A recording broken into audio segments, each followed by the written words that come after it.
عید کے صدقے سے مومنین کو میرا مالک اپنے حفظ و امان میں رکھے، بانیان و حاضرین کی توفیقات میں اضافہ فرمائے، ہمیں ولایت امیر المومنین، معرفت معصومین، عزاداری شبیر عطا فرمائے، وارث کے ظہور میں تاجیل فرمائے، دعائیں قبولیت تک پہنچائیں۔ سہارا درود کا لیں، بلند آواز سے صلوات پڑھیں۔ اللہم صلی علی محمد۔ سب سے پہلے میں اپنی جانب سے آپ تمام احباب کو آج کی اس روز سعید اور روز عید پہ ہدیہ مبارکباد پیش کرتا ہوں۔ میں ابتدا بسم اللہ جی شکریہ، ابتدا مالک کے ایک فرمان سے کرنے لگوں گا۔ مالک کا جو فرمان پڑھیں گا چہرے پہ یوں نور ولایت چمکے کہ آج کے جشن کا مقصد پورا ہو جائے۔ میرا شہنشاہ فرماتا ہے بدبخت ترین ہے وہ شخص جس نے غدیر کو پایا اور پھر اس کے ذمے کو گناہ رہ گیا۔ حسین عزت عطا فرمائے۔ میں مسلسل غدیر پڑھنا چاہوں گا۔ بدبخت ہے وہ انسان جس نے غدیر کو پایا اور پھر اس کے ذمے کو گناہ رہ گیا۔ امام کا جملہ کہنا تھا، سامنے بیٹا سائل تھا، اسے کہا مالک عیدیں تو اسلام میں اور بھی ہیں لیکن ہر عید کچھ تقاضا کرتی ہے۔ عید الفطر تقاضا کرتی ہے کہ رمضان کے بعد اس چیز کی عید ہے کہ مومن نے روزہ رکھا ہے۔ میرا مالک عید الفطر کی نماز ہے، عید الفطر کے صدقے ہیں۔ میرا مالک عید فطر میں اللہ کو راضی کیا جاتا ہے۔ عید قربان آتی ہے، جانور ذبح کیے جاتے ہیں، سنت اسماعیل کو زندہ کیا جاتا ہے۔ میرے مالک آپ نے کہا ہے کہ عید غدیر بھی ایک مسلمانوں کی عید ہے، اور آپ نے یہ بھی کہہ دیا ہے کہ اس پہ اگر مسلمان مومن بدبخت ہے کہ وہ اسے پائے اور پھر اس کے ذمے کوئی گناہ رہ جائے، تو مولا آپ ہمیں ذرا بہتر طریقے سے فرما سکتے ہیں کہ عید فطر کے اعمال اور ہیں، عید الاضحیٰ کے اعمال اور ہیں۔ مولا مجھے بتائیں عید غدیر میں کون سا ایسا عمل ہے جسے کرنے سے اللہ گناہ معاف کرتا ہے؟ امام نے فرمایا عید غدیر اتنی بہترین عید ہے کہ اللہ چاہتا ہی نہیں ہے کہ مومن کو مشقت میں ڈالے، مومن کو اذیت میں ڈالے، مومن کو مصلے پہ بلائے، مومن کو گڑگڑانے رونے پہ مجبور کرے۔ اس کا مولا پھر کون سا عمل کرے گناہ معاف ہو جاتے ہیں؟ امام نے فرمایا بس ہلکا سا مسکراؤ، اللہ مسکرانے سے گناہ معاف کر۔ جو علی کے نوکر بیٹھے جنہیں خبر ہے کہ آج عید، مولا فرماتے ہیں صرف بس مسکراؤ، تمہاری مسکراہٹ گناہوں کو معاف کر دیتی۔ آج ہے مسکرانے کا دن، آج سوائے شیطان کے سب خوش ہیں۔ جہاں جہاں نسل ابلیس ہے اس کے علاوہ آج مومن کے چہرے پہ مسکراہٹ ہونی چاہیے، مومن کے چہرے پہ یوں متانت ہونی چاہیے۔ آج روز عید ہے، آج اسلام کی سب سے بڑی عید ہے۔ میں کہہ رہا ہوں کہ میں ولایت نہ پڑھوں، اعلان خم غدیر نہ پڑھوں، نبی کا خطبہ نہ پڑھوں، کچھ بھی نہ پڑھوں، صرف غدیر کے دن کی فضیلت پڑھوں، دماغ پھٹ جائے کہ اتنی بڑی عید ہے آج، صرف عید غدیر کی فضیلت پڑھوں۔ ذہن تیار ہے تو آپ ذہن تیار کرتے جائیں تو میں فضیلت میں فضیلت بتاتا جاؤں۔ سرکار زبید بھائی، سائل نے پوچھا میرے پانچویں شہنشاہ سے، مولا غدیر والے دن کا بہترین عمل بتائیے۔ عمل بتانے لگا جی غدیر کے دن ابھی نہ کر سکے تو ابھی کر لیجئے گا۔ مولا فرماتے ہیں عید غدیر کے دن کا سب سے بہترین عمل ہے جس کے دل میں ہماری ولایت ہو، دو مومن آپس میں ایک دوسرے کے گلے ملے، ایک دوسرے سے مصافحہ کرنے کے بعد جب وہ ہاتھ چھوڑتے ہیں 70 انبیاء ان سے مصافحہ کرنے کے لیے آئے، 70 انبیاء ان سے مصافحہ کرنے کے لیے آئے۔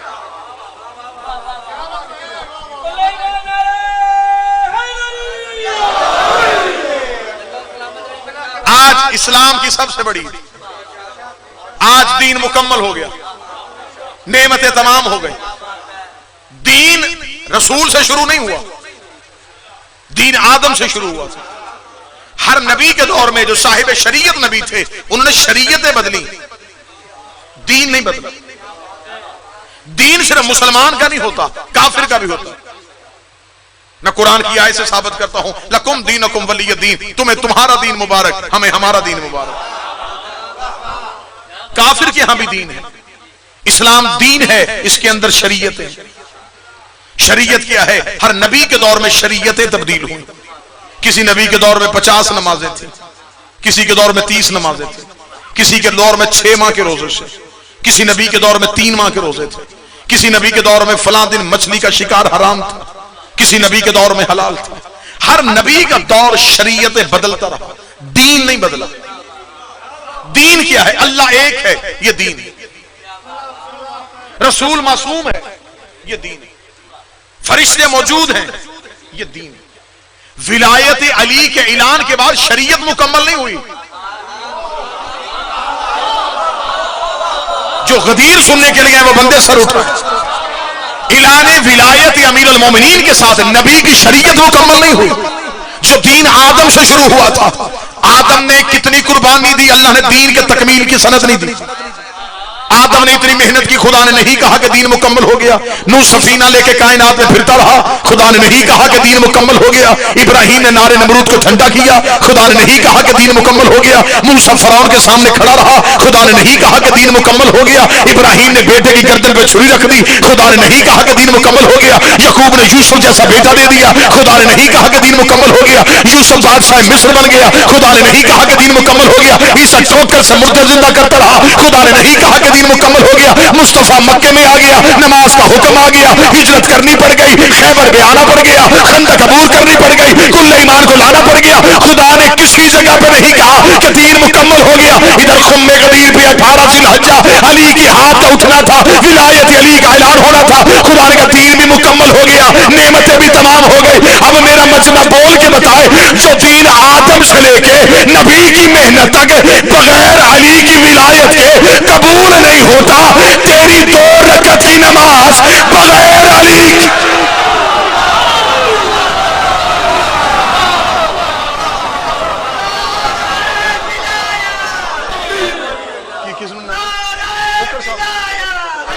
کتنے بجے تک 35-40 منٹ پڑھوں گا، قریب کر متوجہ صاحب. علی کی ولایت کے ساتھ شریعت مکمل نہیں ہوئی، دین مکمل ہو گیا. خدا کہتا ان الدین عند اللہ الاسلام، میرے لیے بہترین دین اسلام ہے. خدا کا بہترین علی کی ولایت سے کامل ترین ہوا. خدا نے اسلام کو بہترین کہا ہے، اس بہترین میں بھی علی نہ ہو. الیوم اکملت لکم دینکم، آج کے دن ہم نے دین کو اکمل کر دیا. بعض بندے ترجمہ کرتے مکمل کر دیا. مکمل اور ہے، اکمل اور ہے. اس بارگاہ کی حدود زیادہ ہے. اب اس بارگاہ میں لوگ بیٹھے ہیں، یہ مکمل ہے، اکمل نہیں. اس گیٹ سے لے کے وہاں تک اتنے لوگ بیٹھ جائیں کہ ایک بندے کی گنجائش نہ بچے، پھر اکمل ہے. گلاس میں اتنا پانی بھر جائے کہ ایک بوند بھی نہ آ سکے، پھر اکمل ہے. خدا نے کہا دین علی کی ولایت کے ساتھ مکمل نہیں ہوا، اکمل ہو گیا. اب کسی چیز کی گنجائش نہیں. جب علی آ جائے تو پھر کسی چیز کی گنجائش نہیں ہوتی. خم غدیر میں نبی نے مسجد میں نماز کا حکم دیا، منبر پہ بیٹھ کے. روزے کا حکم دیا، بیٹھ کے. جہاد کے لیے لوگوں کو بٹھایا تو بٹھایا. لیکن ولایت علی کیوں ایسا امر تھا جس کے لیے رسول کو منبر سے جانا پڑا؟ یہ اعلان رسول نے بیٹھ کے منبر پہ کیوں نہیں کیا؟ علی کو بلند کیوں کرنا پڑا؟ اور ہمارے ہاں یہ پڑھا جاتا ہے اور سنا جاتا ہے کہ شاید ایک ہاتھ پکڑ کے اٹھایا تھا. کتابیں کہتی ہیں ایک ہاتھ نہیں، نبی نے علی کی بغلوں کے نیچے ہاتھ دے کے علی کو اٹھایا. تواریخ کہتی ہے کہ اتنا بلند کیا کہ علی کی بغلوں کی سفیدی ظاہر ہو رہی تھی. یوں اٹھایا ہوا، یوں اٹھا کے پہلے سامنے کیا. من کنت مولا فعلی مولا، من کنت مولا فعلی مولا، من کنت مولا فعلی مولا. رسول جدھر جدھر علی دکھا رہے تھے، نبی چھپ گیا تھا، علی سامنے تھے. جملہ بدل دوں، نبوت چھپ رہی تھی، امامت طلوع ہو رہی تھی. من کون تو مولا. یہ رسول نے ہاتھ پکڑ کے کیوں بلند کیا؟ یہ ہاتھوں سے اعلان کیوں کیا؟ یہ زبان سے کیوں نہیں کیا گیا؟ یہ منبر میں بیٹھ کے کیوں نہیں کیا گیا؟ آئے قرآن سے علی کی خلافت ہاتھ سے بلند کرنے ثابت کرنے لگا. خدا نے قرآن میں کہا اے ابلیس تجھے کس نے منع کیا اسے سجدہ کرنے سے؟ جسے میں نے بنایا اپنے دونوں ہاتھوں سے. اب سر نہیں ہلائیں، اب زبان ہلائیں. آج عید والے دن میں جو بندہ اداس ہو کے علی سنے، پھر کورونا بھی گیا تو ہے نہیں، کہیں نہ کہیں اثرات تو آ جائیں گے نا جی. یہ کیوں کہا گیا کہ ہاتھ اٹھانے پڑے؟ خدا نے کہا ابلیس تجھے کس نے منع کیا اسے سجدہ کرنے سے؟ جسے میں نے بنایا اپنے دونوں ہاتھوں سے. جو سب قرآن ممبر پہ لے آئے، خدا نے جہاں جہاں خلقت کا ذکر کیا، خدا کہتا خلق الشمس والقمر، میں نے سورج بنایا، میں نے چاند بنایا، میں نے زمین بنائی، خلق السماوات والارض، میں نے زمین بنائی، میں نے آسمان بنایا. خدا نے کہیں بھی یہ لفظ استعمال نہیں کیا زمین ہاتھوں سے بنائی، میں نے آسمان کو ہاتھوں سے بنایا، میں نے سورج کو ہاتھوں سے بنایا، میں نے چاند کو ہاتھوں سے بنایا، میں نے دریا کو ہاتھوں سے جاری کیا. میرے مالک جہاں تو نے قرآن میں اتنے احکامات کر دیے تھے، تو یہ بھی کہہ دیتا تجھے کس نے منع کیا اسے سجدہ کرنے سے؟ جسے میں نے اپنے امر سے بنایا، اپنے ارادے سے بنایا، اپنی طاقت سے بنایا، اپنی قوت سے بنایا. تو نے آدم کے لیے پہلی بار یہ لفظ استعمال کیا، تجھے کس نے منع کیا اسے سجدہ کرنے سے؟ جسے میں نے اپنے ہاتھوں سے بنایا. خدا نے کہا اگر میں ہاتھوں کا لفظ استعمال نہ کرتا، قیامت تک مولوی کہہ دیتا خلیفہ بغیر ہاتھوں کے بنتا ہے، خلیفہ حجرے میں بن جاتا ہے، خلیفہ ووٹوں سے بن جاتا ہے. میں نے آدم کی خلقت میں ہاتھوں کا تذکرہ کر کے یہ بتایا ہے کہ اب یہ نہ دیکھنا لشکر کدھر ہے، اب یہ دیکھنا محمد کے ہاتھوں پہ کون آ رہا. پہلا خلیفہ بھی ہاتھوں سے بنا، آخری خلیفہ بھی ہاتھوں سے بنا. امیر المومنین کا یہ فرمان ہے جو مولوی کوڈ کرتے ہیں. علی نے فرمایا جو مجھے چوتھا خلیفہ نہ مانے اس پہ اللہ کی لعنت. اب آپ نے چپ ہونا تو میں نے ایسے فرمان ہی پڑھنے. علی فرماتے ہیں جو مجھے چوتھا خلیفہ نہ مانے اس پہ اللہ کی لعنت. میں ممبر پہ ہاتھ رکھ کے ویڈیو کیمرے پہ کہہ رہا ہوں علی کہہ رہے ہیں جو مجھے چوتھا خلیفہ نہ مانے اس پہ اللہ کی لعنت. لیکن خلافت کون سی؟ پہلی آدم کی، دوسری داؤد کی، تیسری ہارون کی، چوتھی ابو طالب کے بیٹے علی کی. خلیفہ وہ نہیں ہوتا جسے بندے ووٹوں سے بنائے، خلیفہ وہ ہوتا ہے جس کی خلافت کا اعلان اللہ اور اس کا رسول کا. خم غدیر پہ رسول نے صرف من کن تو مولا یہ کہہ کے خطبہ مکمل نہیں کیا. 3.5 گھنٹے تپتے ہوئے صحرا میں رسول نے علی پڑھا.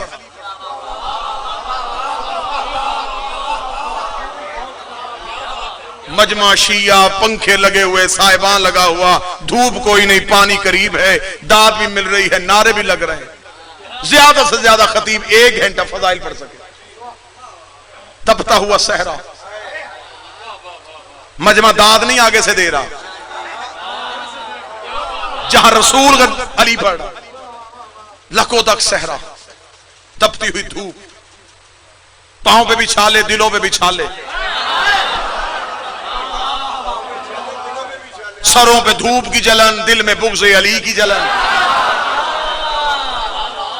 نہ بیٹھا جا سکتا تھا نہ بھاگا جا سکتا تھا. فضائل علی بیٹھ نہیں دے رہے تھے، ہیبت پروردگار بھاگنے نہیں دے رہی. اونٹ بھی مجبور کھڑے تھے، پلان اتر چکے تھے، مسافر گھروں میں جانے کے منتظر تھے. اللہ بھی چاہتا تھا کہ ولایت صرف غدیر کے میدان تک نہ رکے، علی ولی اللہ گھروں تک پہنچ جائے. گھروں تک علی ولی اللہ پہنچانے کے لیے اگر رسول لمحوں میں علی کی ولایت کا اعلان کرتا، بندے وہاں سے علی سنتے شہروں میں جاتے، شہروں میں جا کے علی کی ولایت بھلا دیتے. آپ بہتر سمجھتے ہیں کہ جس حاجی نے حج سے واپس آنا ہو اس حاجی کے آنے کی تاریخ کا پہلے پتہ ہوتا ہے. جس تاریخ کو اس کی فلائٹ ہوتی ہے، رشتہ دار گھر بیٹھے ہوتے ہیں، قریبی ایئرپورٹ پہ کھڑے ہوتے ہیں، پھول خریدے جا چکے ہوتے ہیں کہ ابھی حاجی صاحب آنے والے ہیں، ابھی حاجی صاحب آنے والے ہیں. اگر حاجی اللہ نہ کرے کوئی 8-10 گھنٹے لیٹ ہو جائے، اسے پہلے اترتے وجہ بتانی پڑتی ہے، فلائٹ لیٹ ہو گئی تھی، ہم لیٹ نکلے تھے، اس کی وجہ سے ہمیں لیٹ آنا پڑا. وہ دوسرے کو فون کر کے بتاتا آ گئے ہیں لیکن فلائٹ لیٹ ہو گئی تھی، وہ گھر والوں کو بتاتا پہنچ گئے ہیں لیکن فلائٹ لیٹ ہو گئی تھی. اللہ اور محمد کا منصوبہ بھی یہی تھا، انہیں غدیر میں روک لو، یہ لیٹ پہنچے. گھر والے پوچھے لیٹ کیوں آئے تھے؟ کہنا غدیر کا چوک تھا، پلانوں کا منبر تھا، محمد نے روکا تھا، اللہ نے فرشتہ بھیجا تھا. وہ پوچھے گے ہوا کیا ہے؟ وہ کہے گا علی تیرا بھی امیر ہو گیا، میرا بھی.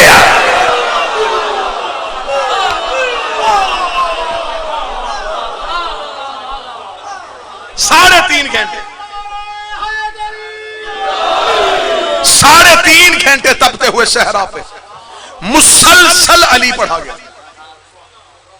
غدیر کا ماحول پڑھنے لگا، بغیر سوزی، بغیر قصیدہ، بغیر شعر، اشعار لفظوں میں ہوتے نا جی، تو لفظوں میں وزن ہوتا، بغیر ترنم کے پڑھنے لگے کہ غدیر میں مہندی شادی ماحول کیا تھا؟ بانی لا الہ الا اللہ تھا، ذاکر محمد رسول اللہ تھا، موضوع علی ولی اللہ تھا، مجمع سارا رضی اللہ تھا، دشمن سارے لعنت اللہ۔ بولو جو علی کے لوگ کہتے ہیں ہاتھ اٹھا کے حیدری۔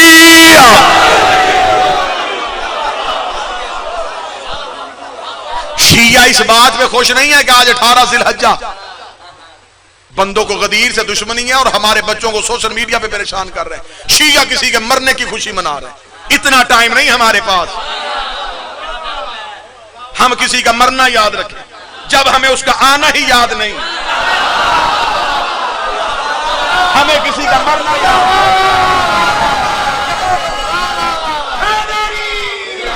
یہ شیعہ غدیر نہیں مناتے، ہاں مرنا مناتے ہیں ہم، لیکن منکر کا مرنا جو آج بھی مرتا ہے، فضائل علی سن کے مرتا ہے۔ کسی کی موت ہم کیوں منائیں؟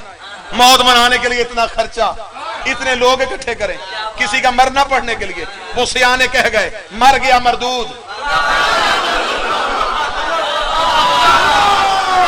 ہمارے ہاں محفل علی کے نام پہ سجتی ہے، جو اداس بیٹھے مغدیر پہ دعا کرو مولا انہیں ہنسا دے، ان کے چہرے پہ ہلکی ہلکی مسکراہٹ آ جائے، کہیں ایسا نہ ہو کہ جو میں شک کر رہا ہوں کہیں وہ پکا ہو جائے۔ کوئی یہاں بھی غدیر کے میدان میں ذکر غدیر سننے کے لیے ایسا بیٹھا ہو جو فضائل سن کے اٹھ کے کھڑا ہو جائے۔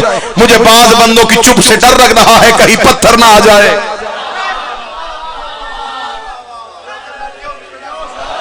کیوں کہا 3.5 گھنٹے روکا گیا؟ تپتے ہوئے صحرا میں، لکو دک صحرا۔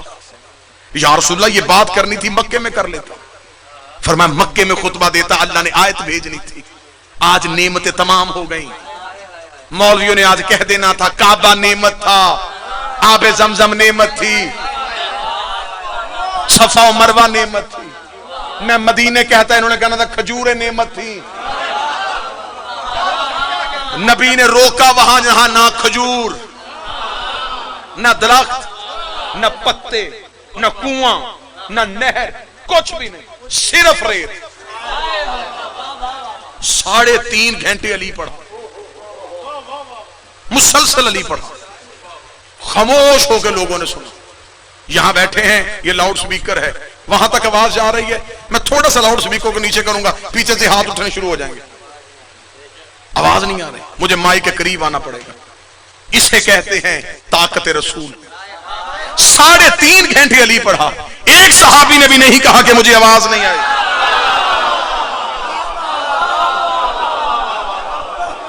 کسی نے نہیں کہا کہ ہمیں آواز نہیں آ رہی۔ سامنے مجمع کتنا تھا؟ 20-25 حاجی نا، 1,25,000 زیادہ تعداد، کم تعداد 80,000، اتنے حاجی موجود تھے۔ مسلسل علی پڑھا، مسلسل علی پڑھا، اتنا علی پڑھا۔ یا رسول اللہ اگر یہ علی سنانا تھا انہیں مکے میں سناتا، فرمایا مکے میں یہ دوبارہ کافر ہو جاتے۔ خدا نے پوری شریعت اور دین کے اندر بند کر دیا۔ جب یہ مکمل دیندار بن گئے، خدا نے کہا اب انہیں سمجھا دین ہے علی کی ولایت کا نام۔ اب یہ محصور ہو چکے تھے، نہ بھاگنے کی گنجائش تھی، نہ فرار کا رستہ تھا۔ 3.5 گھنٹے مسلسل خطبہ دینے کے بعد رسول نے باقاعدہ علی کو اٹھایا۔ اٹھانے کے بعد رسول نے امیر المومنین کی ولایت اور حاکمیت کا اعلان کیا۔ قطن کوئی بندہ نہ سمجھے کہ 18 ذی الحج شیعہ اس لیے خوش ہیں کہ آج ہمارے مولا کو ولایت مل گئی ہے۔ ہم اس بات میں خوش ہی نہیں کہ علی کو بڑی عہدہ مل گیا، علی کو ڈگری مل گئی، علی کو ولایت مل گئی۔ سوسہ بن سہان ایک صحابی تھا، یہ غدیر میں موجود تھا، اس نے خطبہ غدیر سننے کے بعد سیدھا مولا حسن کے پاس جا کے گیا، حسن کے قدموں پہ ہاتھ رکھے، رکھتا مبارک ہو تیرا بابا مسلمانوں کا امیر بن گیا۔ حسن مسکرا کے کہتے ولایت کو مبارک دے، علی نے اسے قبول کر لیا۔ مجھے مبارک نہ دے، ولایت کو مبارک دے، علی نے اسے قبول کر۔ امامت کا فخر ہے کہ وہ علی کے پاس ہے، علی کا فخر نہیں کہ امامت اس کے پاس ہے، امامت کا فخر ہے کہ علی نے اسے قبول کیا ہے۔ ولایت کی عزت اسی میں ہے کہ علی نے اسے قبول کیا ہے۔ جنت اس لیے خوش ہے کہ حسنین نے سرداری قبول کر لی، علی کی ولایت کا اعلان ہوا. علی کی ولایت کا اعلان ہونے کے بعد میں غدیر کا اگلا منظر پڑھنے لگا جو بہت کم منبر سے پڑھا جاتا ہے. صرف اعلان پڑھا جاتا ہے. میں پوری ذمہ داری کے ساتھ ویڈیو کیمرے کی موجودگی میں کہہ رہا ہوں, کوئی بندہ ثابت کرے کہ اعلان کے بعد رسول نے کہا ہو گیا مجمع چلا جائے. پوری ذمہ داری کے ساتھ لفظ رسول نے مجمع بھیجا نہیں. رسول نے کہا سامان اتر چکے, وہ سامنے خیمے لگاؤ, پڑاؤ کرو یہاں پہ. یہاں سامنے خیمہ لگے گا علی کا. ایک ایک صحابی آئے علی کی ہاتھ پہ بیعت کرے. پوری ذمہ داری کے ساتھ ایک ایک صحابی اٹھے, علی کے ہاتھ پہ جا کے ہاتھ رکھ کے بیعت کرے. علی کو خیمے میں بٹھا دیا گیا. صرف اس قافلے میں مرد نہیں تھے, مسلمان مستورات بھی تھے. رسول نے ان کے لیے کہا کہ علی کے سامنے ایک مٹی کے پیالے میں پانی ڈالا جائے. علی اس پہ ہاتھ رکھ کے اٹھاتے تھے. عورت اسی پیالے میں پانی پہ ہاتھ رکھ کے علی کی بیعت کرتی تھی.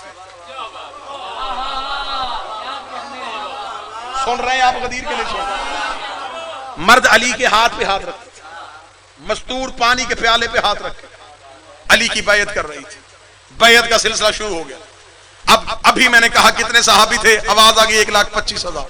میں نے کتاب سے کم از کم فگر پڑھا 80,000. 80,000 سے کم کسی نے لکھا, 1,25,000 سے زیادہ کسی نے لکھا.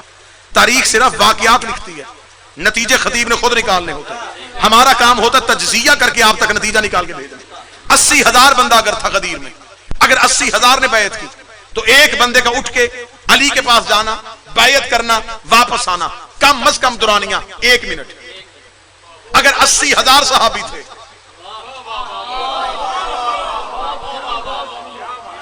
تو 80,000 منٹ.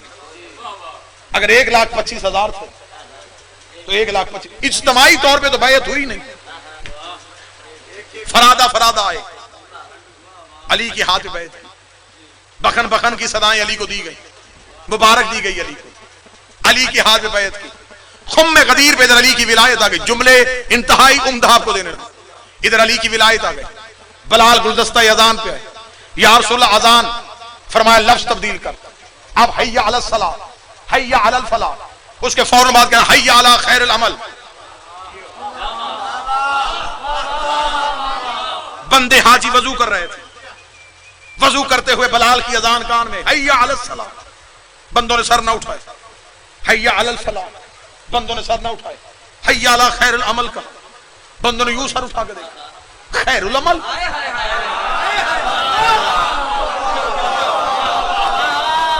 میں تو کوشش کر رہا ہوں کہ غدیر کے راز پڑھوں. خیر العمل. وضو کیے ہوئے بندے رسول کی بار, یا رسول اللہ, مدینے میں حی علی الصلاۃ, مدینے میں حی علی الفلاح, آج یہاں حی علی خیر العمل. جب صلاۃ کے لیے بلائیں تو ہم مسجد میں دوڑتے ہیں, فلاح کے لیے جائے تو ہم اللہ کی بارگاہ میں جاتے ہیں. یہ خیر العمل کے لیے بلا رہا ہے, کدھر جانا ہے؟ زندگی قربان کروں, سر دینے کے لیے تیار ہو. رسول نے صحابہ کو کہا میری طرف دیکھو, علی کے خیمے کی طرف کہا ھذا خیر العمل, یہ علی ہے خیر العمل. پہلے جاؤ علی کی طرف.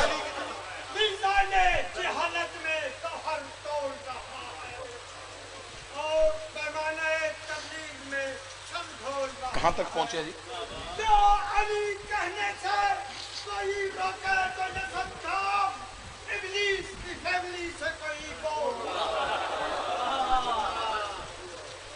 اجازت ہے پڑھتا چلو.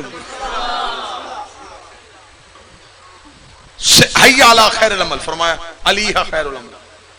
مصلی پہ بعد میں آنا, پہلے علی کی بیعت کر کے.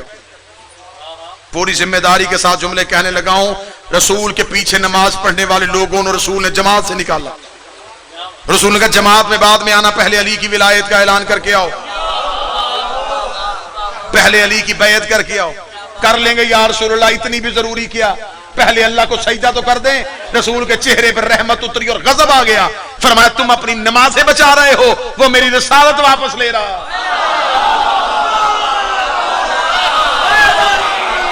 وَإِن لَمْ تَفْعَلْ فَمَا بَلَّغْتَ رِسَالَةَ, اگر تو نے یہ نہ پہنچایا. ذرا اس کی گہرائی میں بھی جاؤ تو تمہیں پتا چلے علی کی ولایت وزنی کتنی. شور مچا دیا بندوں نے، جی بس یہ علی کی ولایت، علی کی ولایت. یہ ماتمیوں نے شور کر کے دیکھ تو صحیح وزنی کتنی. خدا کہہ رہا رسول سے اگر تو نے علی کی ولایت نہ پہنچائی، اگر یہ کر کے نہ دکھایا، فما بلغت رسالت، تو نے رسالت کچھ بھی نہیں پہنچائی. رسول کی رسالت کیا صرف رسول کی رسالت تھی؟ رسول کی رسالت میں آدم بھی تھا، نوح بھی تھا، ابراہیم بھی تھا، یحییٰ و زکریا بھی تھے، داؤد و سلیمان بھی تھے، موسیٰ و عیسیٰ بھی تھے. خدا نے یہ نہیں کہا کہ علی کی ولایت نہ پہنچانے سے تیری رسالت واپس ہوگی. فرمایا اگر علی نہ پہنچایا، نہ آدم اترا، نہ نوح آیا، نہ ابراہیم آیا، 1.25 لاکھ نبیوں کی محنت ہٹا دوں گا اگر علی کی ولایت کو نہ پہنچائے. علی کی ولایت اتنی واجب ہے کہ اگر پہنچائی نہ جائے، میں پڑھنے کی بات اور ماننے کی بات نہیں کر رہا، صرف پہنچانے کی بات کر رہا ہوں. علی کی ولایت پہنچانا اتنا واجب ہے. اللہ رسالت واپس لے لیتا ہے تو علی کی ولایت کا اقرار کیے بغیر اللہ عبادت کو کیسے قبول کر رہا ہے؟ اچھا، لہذا کبھی زندگی میں امیر المومنین کی ولایت کو ہلکا نہ سمجھنا. اعلان ہو گیا، بیعت ہو گئی. اسی قافلے میں جناب اسما بنت امیس بھی تھی، جن کی گود میں محمد بن ابی بکر تھا. محمد بن ابی بکر نے دنیا میں آتے ہی علی کی بیعت کی، اور یہ دنیا میں آتے ہی اس کے کان میں علی کی ولایت کی آواز گئی تھی. کتابیں کہتی ہیں جب جناب اسما رسول کے حکم کے تحت علی کے خیمے میں علی کے ہاتھ میں بیعت کرنے کے لیے آئی تھی، تو بیعت کرنے سے پہلے جناب اسما نے کہا یا امیر المومنین، میں چاہتی ہوں یہ میرا بچہ یہ بھی آپ کے ہاتھ میں بیعت کرے. علی مسکرا کے فرمایا اسما بچے کی بیعت کروا رہی ہے؟ فرمایا رسول نے خطبے میں کہا ہے علی صغیر پہ بھی واجب ہے، کبیر پہ بھی واجب ہے، مرد پہ بھی واجب ہے، عورت پہ بھی واجب ہے. علی کی ولایت مسافر پہ بھی واجب ہے، وطن والے پہ بھی واجب ہے. رسول نے اپنے خطبے میں کہا تھا علی صرف اکبر مرد پہ نہیں، صغیر پہ بھی، چھوٹے سے چھوٹا، ایک دن کا بچہ بھی علی کی ولایت کا اقرار کرنا پڑے گا. اب پتا چلا کہ بچہ پیدا ہو تو ہم کان میں ولایت والی اذان کیوں دیتے ہیں؟ علی کی ولایت صغیر پہ بھی واجب ہے. جملہ اٹک میں کہنے لگا ہوں، جملے کا قتل نہ کرنا. جو بالغ ہونے کے بعد واجب ہو اسے نماز کہتے ہیں، جو ماں کی گود میں واجب ہو اسے ولایت علی کہتے ہیں.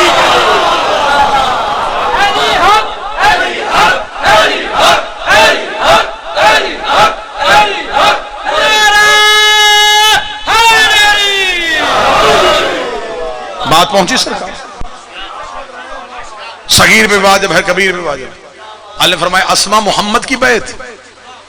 جناب اسما مسکرا کے کہتے ہیں یا علی جب آپ کی ولایت کا اعلان ہو تو میں نے اپنے بیٹا کا چہرہ دیکھا، یہ بجائے رونے کے مسکرا رہا تھا. اللہ نے محمد بن ابی بکر کے مسکرانے کا سنا، علی نے ماں کی گود سے اٹھایا، اپنے سینے سے لگا کہا بیٹا کسی اور کا ہے، پہچانا علی کے نام سے جائے. اس نے علی کی ولایت کا اقرار کر لیا ہے، میں نے شجرے سے نکال لیا.